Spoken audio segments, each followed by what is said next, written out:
to infinity and beyond. Well, I guess reusing that paper airplane from a few reviews ago was not the best idea. What is up, everybody? RandomRandomMan here. I hope everyone out there is continuing to stay safe and be well during this unpredictable time, as I am here bringing you my review for Lightyear. Now, the plot of this computer-animated sci-fi action-adventure film basically follows a young astronaut named Buzz Lightyear, voiced by Chris Evans, who, after being marooned on a hostile planet with his commanding officer, voiced by Uzo Aduba, and crew, tries to find a way back home while also confronting a threat in the form of the Emperor Zurg, voiced by James Brolin.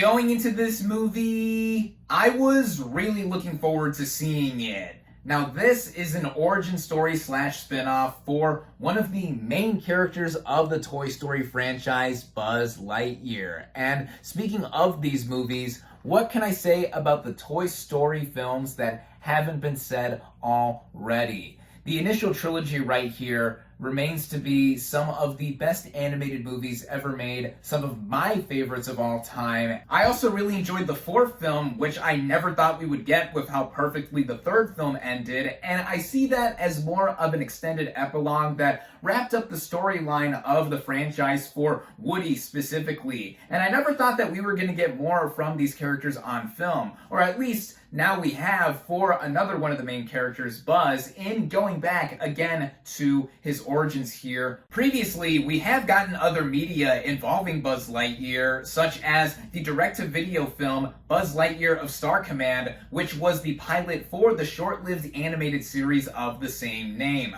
I actually do remember watching that now almost 2 decades ago, and with this movie now coming to existence, it is framed as a movie within a movie that Andy from the first Toy Story film watched, and it is his favorite movie, which inspired him to want to get the toy based on this character. What's also a big deal with this movie is that this is the first time that we have gotten a Pixar film released in theaters in 2 years. The last film, of course, being Onward, which had its theatrical run significantly shortened, of course, because the world changed, and the next 3 Pixar movies afterward all went straight to Disney+.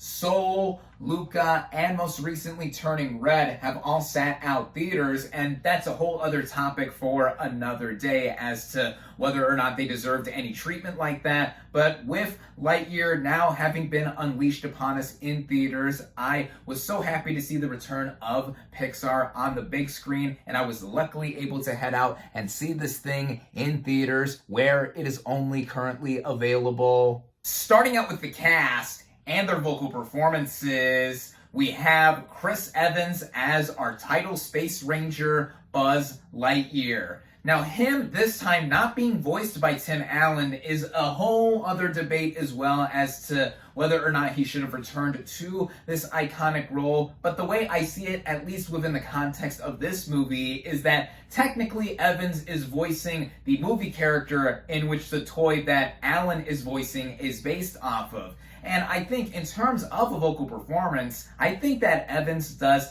an exceptional job here. He channels a lot of what he is well known for in playing Captain America with playing Buzz here, in him being very committed and determined to get the main mission done. This in turn also has him show off his stubbornness and unwillingness to be more open and working with others, and I think that this is an arc that we've seen time and time again before within movies, even most recently with Top Gun Maverick, though Tom Cruise is playing an older version of that title character and has a little bit more to him than that. But the way that Evans does play around with this character and his arc makes it something that does stand on its own in comparison to similar things done before. And then we have the rest of the vocal cast here, which includes Peter Son as Socks, the robotic cat companion to Lightyear, and I think he is the MVP of the movie. Son is a Pixar veteran himself, whether in terms of behind-the-scenes work and some vocal performances, and here,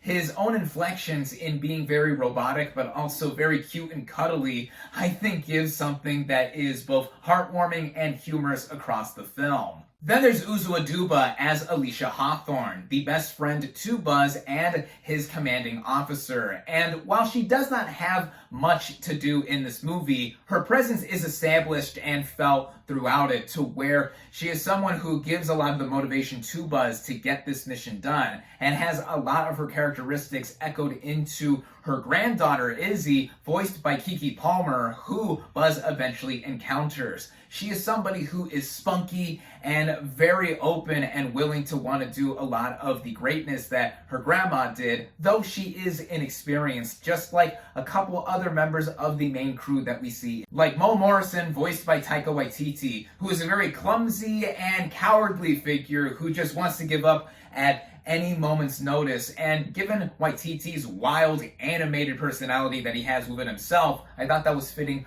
for this character. And then we have Dale Soules as Darby Steele, an elderly paroled convict who is a part of this ragtag group of space rangers, or wannabe space rangers, who can basically make an explosive with 3 items together. And I think her rough, tough attitude was also fitting for this crew and having some personality. Finally, I wanted to give a mention to the great James Brolin as the evil Emperor Zurg, who has always been pitted as an adversary, a main adversary to Buzz Lightyear in any related media with him, and his booming voice made him an inspired choice to play this character. Everyone here, no matter the vocal role, I thought did a more than solid job here. And getting into the writing, which, as I mentioned, frames this movie as a movie within a movie for the first Toy Story film, given the opening title text as well. For me, I went in with the expectation of seeing a story involving Buzz Lightyear and what made him established as this character that Andy in the Toy Story films was so taken by. And the way it is all set up and we are initially introduced to this character, we see him as somebody who is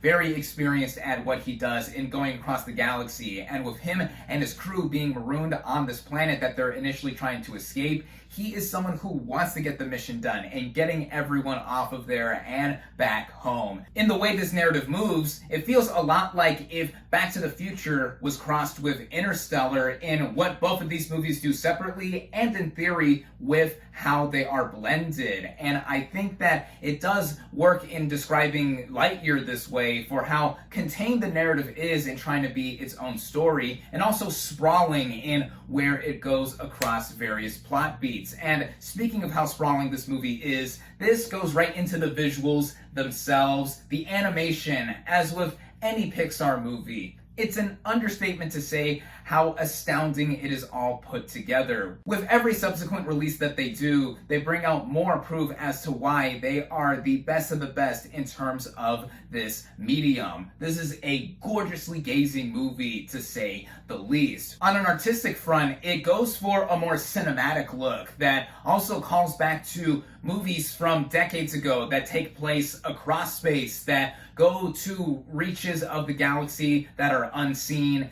and also with the sleek angle that Pixar likes to add with their movies as well, it blends together to something that I think is so appealing to the eye, while also tributing and calling back to other sci-fi classics that I think people that are very keen on their film history will definitely catch on to. Also, with the history of Toy Story itself, there are lines and moments here that are definitely references to stuff that we've seen before involving Buzz Lightyear as a character. Adding on to the immersion and feel of this film is the score by Michael Giacchino. Just last week, he composed the score for Jurassic World Dominion, and here, feeling more in his element, I think, gives us a score that is not just something that echoes classic Pixar, but also classic space flicks that give it that kind of awe and aura that we see in trying to go through and either take on evil robots or just going through hyperspace itself, and how it seems like something that is literally out of this world. Running at just over 100 minutes, this movie wastes no time in getting to the action quickly and also giving us moments with the characters that I think are meaningful. It doesn't go for low-hanging fruit necessarily to where we're automatically gonna cry at certain moments here, but it gives us food for thought across it, especially early on when we see the decisions that Buzz makes in trying to get the mission done. It has us both question what he does, but also gives us a reason to try to want to sympathize with him. I think it makes for a tautly themed movie, and if there were anything that I would knock this movie for, yeah, it does things like I mentioned in how it has a character that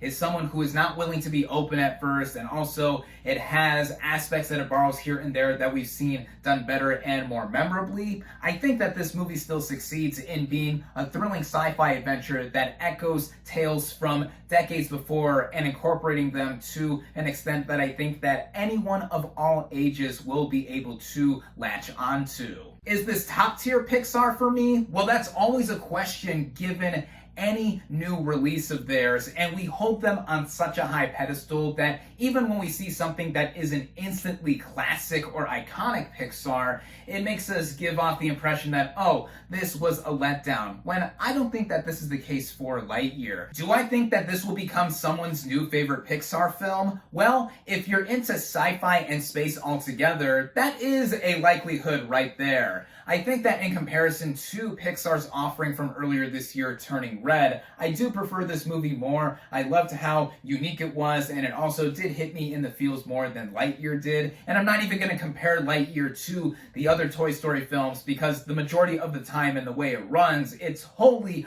unrelated to it. As far as I'm concerned, Pixar's batting average is still overwhelmingly in the green zone, and like I said, in this being their first film back in theaters in 2 years, it's so great to see one of these films on the big screen, and I think that this is one that is worth watching. I definitely recommend it. My final verdict for Lightyear is 4 out of 5 stars.